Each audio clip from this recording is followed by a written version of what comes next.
কেন রাজ্যের মুখ্যমন্ত্রীর কাছে প্রশাসন যেতে দেয়নি? কেন এই পারস্পরিক সৌভ্রাতৃত্বের জায়গাটা তখন ক্ষীণ হয়ে যায় যখন রাজ্যের মুখ্যমন্ত্রী তার ক্যাবিনেটের একজন বিধায়ক হুমায়ুন কবির যখন একটা বিদ্বেষমূলক বক্তব্য করেন অশোক স্তম্ভ আসীন হয়ে, অশোক স্তম্ভকে ব্যবহার করে সংবিধান নিয়ে শপথ নিয়ে যখন বলেন 30% হিন্দুকে কেটে ভাসিয়ে দেওয়া হবে ভগীরথে, মুসলিম সম্প্রদায়ের 70% মানুষ কে সুরক্ষা বল সিআরপিএফ সম্পর্কে তিনি এমন কথা বললেন যেন আমার কোথাও মনে হচ্ছিল তিনি কি বাংলাদেশের ক্যাবিনেটের কোনো মন্ত্রী কিংবা পাকিস্তানের ক্যাবিনেটের কোনো মন্ত্রী। সেফকে কিন্তু তার প্রশাসনই ডেকেছিল। ল অ্যান্ড অর্ডারটা একদম পুরোপুরি ভেঙে পড়েছে, পুলিশ কার্যত ওখানে মানে শূন্যে পরিণত হয়েছে, যায়নি। এই সরকার তার প্রধান মমতা ব্যানার্জি রাজনীতির কারণে, দলতন্ত্রের কারণে সার্বিকভাবে ভুলেই যায় যে তাকে কতটুক কোথায় কি বলতে হবে। মন্ত্রীর মন্ত্রকের এডিজি আইন শৃঙ্খলা শামীম কি বলছেন প্রেস কনফারেন্স করে? ইয়েস, আমরা গুলি চালিয়েছি, পুলিশের উপরে হামলা করছিল জিহাদি গোষ্ঠী মৌলবাদীরা, আমরা গুলি চালাতে বাধ্য হয়েছি, সেই গুলিতে একটা নাবালক সংখ্যালঘু ঘরের ছেলে মারা গেছেন। আপনার কথিত দুধেল গাইরা যে কায়দায় তাণ্ডব করছেন, আমি সব মুসলমান সম্প্রদায়ের মানুষকে কাঠগড়ায় দাঁড় করাই না, বহু মুসলমান মানুষ সামনে এসে প্রতিবাদ করেছেন, অথচ রাজ্যের মুখ্যমন্ত্রী তার রাজধর্ম ভুলে এখনও তাকে ভোট ধর্মের জন্য বিএসএফের মতন দায়িত্বশীল একটি প্রতিষ্ঠানের বিরুদ্ধে তাকে কালিমা লিপ্ত করতে হচ্ছে। এই রাজ্যের মুখ্যমন্ত্রী কালচারাল সেন্টারের নাম করে ঘুরপথে মন্দির উদ্বোধন করলেন কোটি কোটি টাকা খরচা করে। এটা কি পারে? কেন করলেন তিনি? কারণ তার কিছু প্রশাসনিক পদক্ষেপে এখানে সংখ্যাগরিষ্ঠ হিন্দু ভোটটা সরে গেছে লাস্ট নির্বাচনের পরিসংখ্যানে, তা স্পষ্ট। মুর্শিদাবাদের ক্ষতিগ্রস্ত এলাকায় গেছেন মুখ্যমন্ত্রী মমতা বন্দ্যোপাধ্যায় এবং ক্ষতিগ্রস্ত এলাকায় যে আজকে তিনি যে বক্তব্য রেখেছেন সেখানে যে তিনি যদি বিভাজনের রাজনীতি করেন তাহলে তার গলা থেকে হৃদয় যেন বাদ দিয়ে দেওয়া হয়। তার পাশাপাশি আরও একটি বিষয় উল্লেখযোগ্য এটাই যে যেই এলাকা ক্ষতিগ্রস্ত মানুষের সঙ্গে তিনি দেখা করতে গেছিলেন সেই ক্ষতিগ্রস্ত মানুষের একাংশ দাবি মুখ্যমন্ত্রীর সঙ্গে দেখা করতে দেওয়া হয়নি। বিডিও অফিসের বাইরে আজকে বিক্ষোভ দেখানো হয়েছে, বলা হয়েছে মুখ্যমন্ত্রীর সঙ্গে দেখা করানোর জন্য তাদের আনা হয়েছিল, কিন্তু মুখ্যমন্ত্রীর সঙ্গে তারা সাক্ষাৎও করতে পারেননি। এই যে গোটা বিষয়টি মানে মুর্শিদাবাদের শামশেরগঞ্জ ধুলিয়ানে যে ঘটনা ঘটেছিল তাকে নিয়ে যে একটি রাজনৈতিক যে প্রাঙ্গণ তৈরি হচ্ছে সেই বিষয় নিয়ে কী বলবেন? না, ঠিক এই ঘটনাটা রিপিট হয়েছিল যখন অজস্র উদ্বাস্তু হয়ে যাওয়া হিন্দু নিজের প্রাণ, সম্পত্তি, সন্তান, স্ত্রী বাঁচাতে যারা রাতের অন্ধকারে মুর্শিদাবাদ ছেড়ে নিজ দেশে পরবাসী হয়ে মালদায়, পার্শ্ববর্তী জেলা মালদার একটি স্কুলে আশ্রয় নিয়েছিল। আপনার মনে আছে? রাজ্যপাল সেখানে গিয়েছিল, রাজ্যপালকে দেখতে দেওয়া হয়নি, দেখা করতে দেওয়া হয়নি ক্ষতিগ্রস্ত পরিবারগুলোর সাথে। প্রশাসন থেকে তাদের প্লাস্টিকে মুড়ে দরজা আটকে লক করে দেওয়া হয়েছিল, এই অভিযোগটা কিন্তু উঠেছিল, আপনাদের ক্যামেরায় ধরাও পড়েছিল। আমি বলছি কেন রাজ্যের মুখ্যমন্ত্রীর কাছে প্রশাসন যেতে দেয়নি? কেন প্রশাসনকে নির্দেশই দিয়েছিল রাজ্যের মুখ্যমন্ত্রী যেন খুব বেশি লোকজনকে তার ধারে কাছে আসতে না দেওয়া হয়, কারণ তারা তো মনের কথাগুলো বলে ফেলবে মুখ্যমন্ত্রীকে, যেটা আপনাদের চ্যানেলে উঠে আসবে। এই অপ্রিয় প্রশ্নগুলো রাজ্যের মুখ্যমন্ত্রীর যে নাপসন্দ, বরাবরই নাপসন্দ, তিনি বলবেন, বাকিরা শুনবে। আপনি বলেছেন কি আপনি মাওবাদী, আপনি সাগরিকা ঘোষ যে তার দলের এখন রাজ্যসভার সাংসদ, তার টিভি প্রোগ্রামটার কথা মনে করুন। এক ঝাঁক প্রেসিডেন্সি যাদবপুরের ছাত্ররা কিছু প্রশ্ন করেছিল, একজন পলিটিশিয়ান হিসাবে তার মরাল রেসপন্সিবিলিটি প্রশ্নগুলো উত্তর দেওয়া, তিনি উত্তর দেননি। অপ্রিয় প্রশ্নগুলো এড়িয়ে না গিয়ে মাওবাদী তকমা দিয়ে উঠে চলে গিয়েছিলেন ছাত্রছাত্রীদের। আমি আপনাকে বলছি যে রাজ্যের মুখ্যমন্ত্রী 23 দিন সময় লেগেছে যেতে, বাহ ভালো কথা। তার মাঝখানে বিরোধীরা গিয়েছেন, তার মাঝখানে এই হামলা উদ্দেশিত শ্মশানে পরিণত হওয়া হিন্দু কলোনিগুলোতে শান্তির দূত হয়ে গেছেন বিএসএফ, যে বিএসএফকে কিন্তু তার প্রশাসনই ডেকেছিল। ল অ্যান্ড অর্ডারটা একদম পুরোপুরি ভেঙে পড়েছে, পুলিশ কার্যত ওখানে মানে শূন্যে পরিণত হয়েছে, যায়নি। 4 ঘন্টা ধরে চন্দন দাস বেঁচে থেকেও হাসপাতালে কেউ ভর্তি করতে সাহস পায়নি বলে মরে গেছে, তার বাবা তো স্পট মরেছেন। তারপরে রাজ্যের পুলিশ মন্ত্রী গেলেন 23 দিন পরে, গিয়ে আমরা ভেবেছিলাম শান্তির বার্তা দেবে, দোষীদের বিরুদ্ধে দৃষ্টান্তমূলক শাস্তির বার্তা দেবে, পুলিশ যে নিষ্ক্রিয় দর্শক ছিল পুলিশের বিরুদ্ধে ব্যবস্থা নেবে। আমরা কি দেখলাম? যারা শান্তি শৃঙ্খলা ওখানে কায়েম করলো বিএসএফ, স্বাধীন ভারতবর্ষের প্রথম রাজনীতিবিদ অশোক স্তম্ভকে, সংবিধানকে গ্রহণ করে হাতে নিয়ে শপথ নেওয়ার পরে দেশের সুরক্ষা বল, সীমা সুরক্ষা বল এবং দেশের সুরক্ষা বল সিআরপিএফ সম্পর্কে তিনি এমন কথা বললেন যেন আমার কোথাও মনে হচ্ছিল তিনি কি বাংলাদেশের ক্যাবিনেটের কোনো মন্ত্রী কিংবা পাকিস্তানের ক্যাবিনেটের কোনো মন্ত্রী। আমি ভুলে যাচ্ছিলাম যে তিনি ভারতবর্ষের একটি যুক্তরাজ্য পশ্চিমবঙ্গের মুখ্যমন্ত্রী, ভারতবর্ষের বিরোধী দলনেত্রী, তিনি বিএসএফ সম্পর্কে কথাগুলো বলছেন। আমি আপনাকে পরিষ্কার বলছি যে এই সরকার, তার প্রধান মমতা ব্যানার্জি রাজনীতির কারণে, দলতন্ত্রের কারণে সার্বিকভাবে ভুলেই যায় যে তাকে কতটুক কোথায় কি বলতে হবে। তিনি এই যে কৌশলগত অবস্থান নিয়েছেন ভোট ব্যাংকের স্বার্থে, এখন তো আমি আপনাকে পরিষ্কার এখানে বলতে পারি, আগের দিন রাতে তার নির্দেশেই জেলা প্রশাসন বিএসএফকে ডেকেই ছিল এলাকায় ল অ্যান্ড অর্ডারটাকে কন্ট্রোল করতে নয়, ডেকেছিল যাতে পরবর্তীকালে বিএসএফের ঘাড়ে বন্দুকটা রাখা যায়, তার ব্যর্থতাগুলোকে জাস্টিফাই করানো যায়। আমি আপনাকে বলছি, শামশেরগঞ্জ কার? তৃণমূলের। আচ্ছা, বিধানসভা সবগুলো তৃণমূলের। আচ্ছা, পঞ্চায়েত সমিতি তৃণমূলের। আচ্ছা, ধুলিয়ান পুরসভা তৃণমূলের কবজায়। আচ্ছা, মুর্শিদাবাদ জেলার 3টে লোকসভা তৃণমূলের। সবই যখন তৃণমূলের, তিনি দাঙ্গা, এই যে হামলার পরে পরে কলকাতায় দাঁড়িয়ে স্কটল্যান্ড ইয়ার্ডের স্টাইলে তদন্তের আগেই পুলিশকে সমঝে দিয়েছিলেন, বুঝিয়ে দিয়েছিলেন তদন্তটা কোন দিকে এগোতে হবে। তিনি বলেছিলেন কি, যে পাশের জেলা মালদার একজন এসপি আছেন,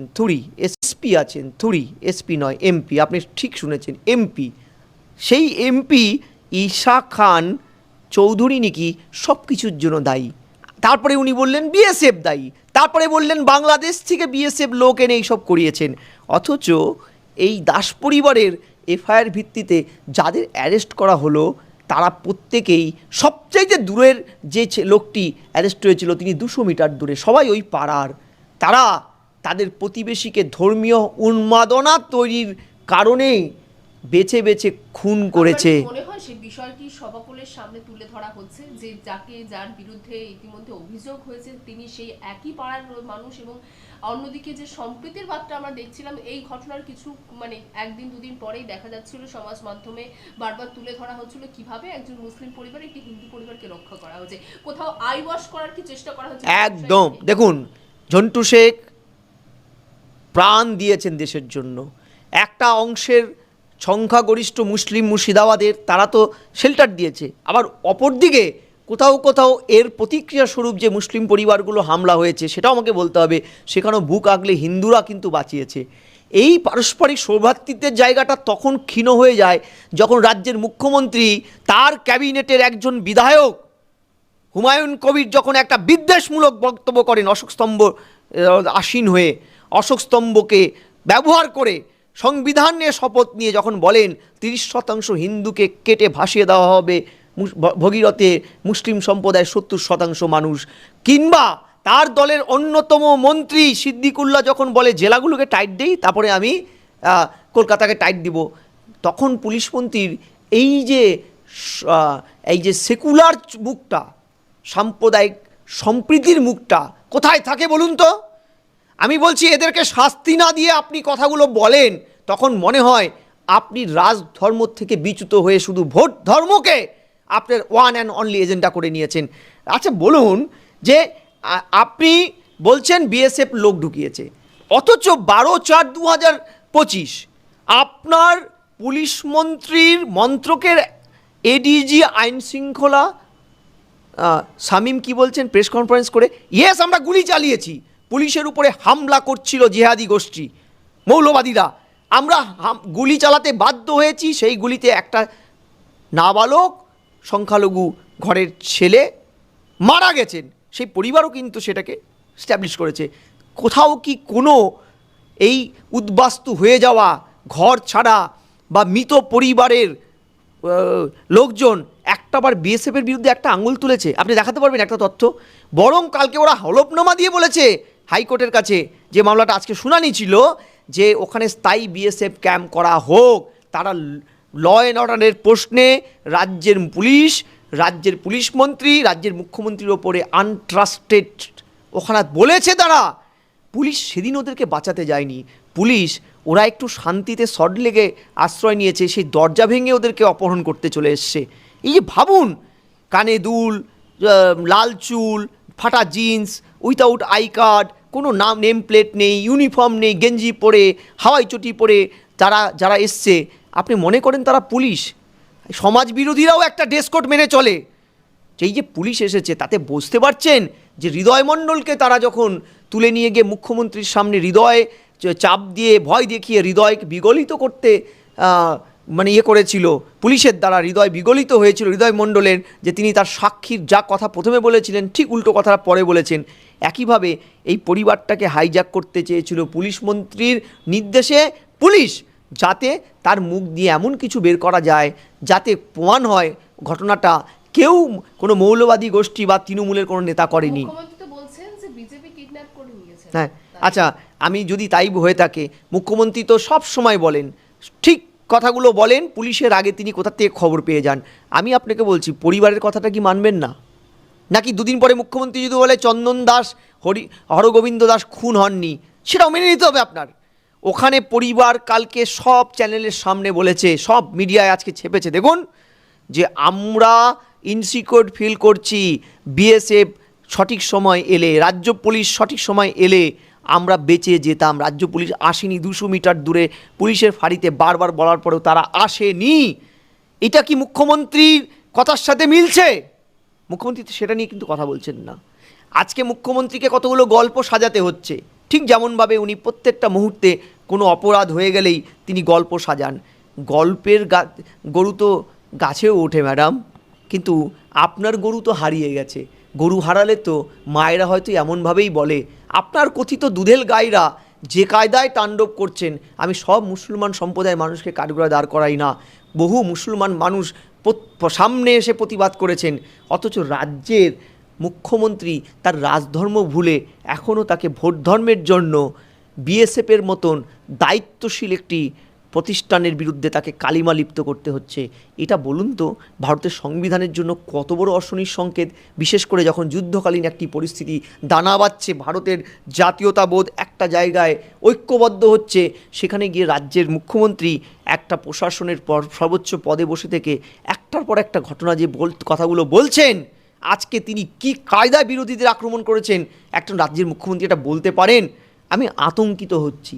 দেখুন, এইভাবে চলতে থাকলে একটার পর একটা আমরা জানি ভোটের সময় তার দলের ভোট লুট আটকাতে গিয়ে বিএসএফের বিরুদ্ধে তাকে আজকে সবার সামনে বলা উচিত ছিল, মুর্শিদাবাদে যা হয়েছে এটা আমার ব্যর্থতা, আমার প্রশাসনের ব্যর্থতা।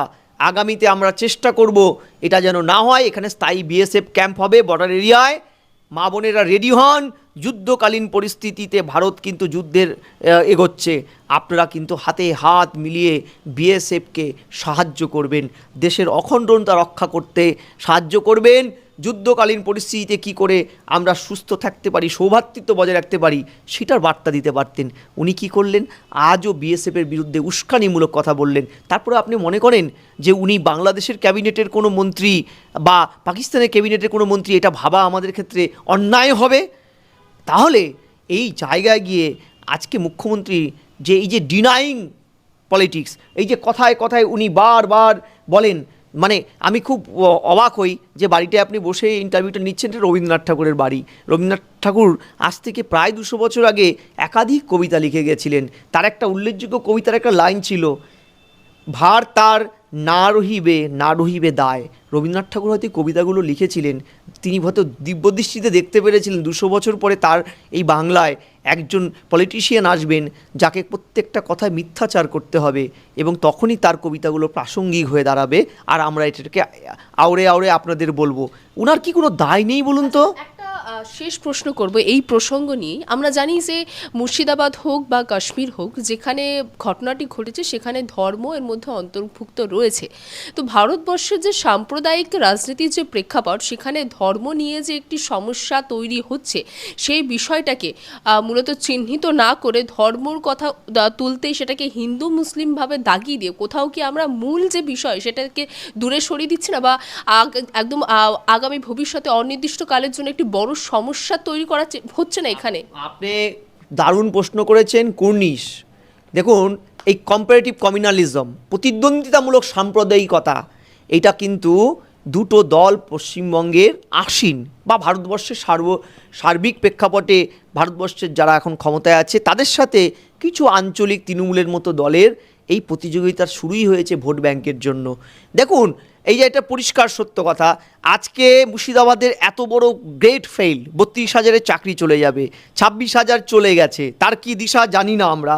রাজ্যের মুখ্যমন্ত্রী কালচারাল সেন্টারের নাম করে ঘুরপথে মন্দির উদ্বোধন করলেন কোটি কোটি টাকা খরচা করে। এটা কি পারে? কেন করলেন তিনি? কারণ তার কিছু প্রশাসনিক পদক্ষেপে এখানে সংখ্যাগরিষ্ঠ হিন্দু ভোটটা সরে গেছে লাস্ট নির্বাচনের পরিসংখ্যানে, তা স্পষ্ট। তাই তিনি সফট হিন্দুজমের প্র্যাকটিসটা করছেন। অথচ ভারতবর্ষের আর্টিকেলে স্পষ্টত 51H উপধারায় বলা আছে রাজনীতিবিদদের কর্তব্য হবে বিজ্ঞানসম্মত সমাজ ব্যবস্থা গঠনে সাহায্য করা। এখানে রিলিজিয়াসটা হবে প্র্যাকটিসের পার্ট, এইটা ভোট ধর্ম পলিটিক্সের পার্ট নয়। তিনি পলিটিক্সের পার্ট করলেন। শুধু তাই নয়, তার এই নগ্ন ভোট রাজনীতি পোলারাইজ ক্যারেক্টারের জন্য, যেটা পশ্চিমবঙ্গের পরম্পরা ঐতিহ্যের বিরোধী, তার তায়ে আগুন সেঁকতে নেমে গেলেন প্রধান বিরোধী দল। তারা কেন পিছিয়ে থাকবেন? যেখানে যদি মমতা ব্যানার্জিকে সংখ্যালঘুদের জন্য গলা ফাটাতে হয়, ওয়াকআপ নিয়ে ভারতের সরকারের এক্সিস্টিং আইন, সুপ্রিম কোর্টে যেটা মামলা চলছে তাকে নিয়ে প্রকাশ্যে উস্কানিমূলক বক্তব্য দিতে হয়, বা তার মন্ত্রী দিলে তাকে চুপচাপ দেখতে হয়, দর্শকের ভূমিকা নিতে হয়, তার অপর পাশে হিন্দুত্বের সেন্টিমেন্টকে কাজে লাগিয়ে আরেকটা দল তো ভোট রাজনীতি করবে, এটাই স্বাভাবিক, এটাই তো প্রতিদ্বন্দ্বিতামূলক সাম্প্রদায়িকতা। অথচ পরিষ্কার লেখা আছে যে যেখানে ধর্মের এই সুশ্রুরানির কাজ করে সেখানে কোনোদিনও ডেভেলপমেন্ট ঢোকে না। আমার কথা নয়, অ্যান্ডারসন একদম পরিষ্কার বলে গেছে, ধর্ম রাষ্ট্রের নেশন একটা ইমাজিনারি কনসেপ্ট, তার একটা ক্যাটাগরির নামটাই হচ্ছে ধর্ম। আর ধর্ম যেখানে প্রবেশ করে যায়, নেশন সেখানে ডেভেলপমেন্টটা প্রবেশ করায় না, কারণ তাকে ধর্মের খেলা খেলে মানুষের মস্তিষ্কটাকে কন্ট্রোল করতে হয়। আজ পশ্চিমবঙ্গে বা ভারতবর্ষে যে ধর্ম নিয়ে এই লড়াইটা চলছে, এই বিষবৃক্ষটা মমতা ব্যানার্জি বা সেন্ট্রালের বিজেপি তার দলের নেতারা বুনছেন, বপন করে ফেলেছেন, তার বিষময় ফলটা মহিরুহ হয়ে গাছটা যখন বড় হবে তারপরে ফলবে। এই ফলটা পরবর্তী প্রজন্ম আমরা হয়তো টের পাবো। আজকে পাকিস্তান বাংলাদেশ টের পাচ্ছে, তারা আজকে প্রায় নেই রাজ্যের বাসিন্দা। ভারতও কি সেই রাস্তায় যাচ্ছে? আমি ভয় পাচ্ছি। এই রাজনীতিবিদদের অপরিণত ইচ্ছাকৃত ধর্মভিত্তিক রাজনীতির চর্চায় আমরা কিন্তু নিঃস্ব হতে বসেছি। আমাদের আর হয়তো উন্নয়ন বলে কিছু হবে না। উন্নয়ন বলতে উন্নয়নের কনসেপ্টটাই হয়তো হয়ে যাবে একটা মন্দির বানাও। আজ জগন্নাথ মন্দিরের নাম করে কালচারাল সেন্টার হয়েছে, কাল হয়তো বালাজি মন্দিরের নাম করে একটা কালচারাল সেন্টার করে দিয়ে বলবে এই নাও তোমাদের উন্নয়ন হয়ে গেল, বাটি হাতে নিয়ে মন্দিরের পাশে বসে পড়ো। আমি অবাক হচ্ছি। এই রাজনীতি কিন্তু দেশে কালে তখনই হয় যখন উন্নয়ন করতে চায় না শাসক। তৃণমূলও তাই, দেশের বিজেপি প্রধান দলটিও তাই করছে। বাংলা হান্টের আরো খবর দেখতে নজর রাখুন। বাংলা খবর মানেই বাংলা হান্ট।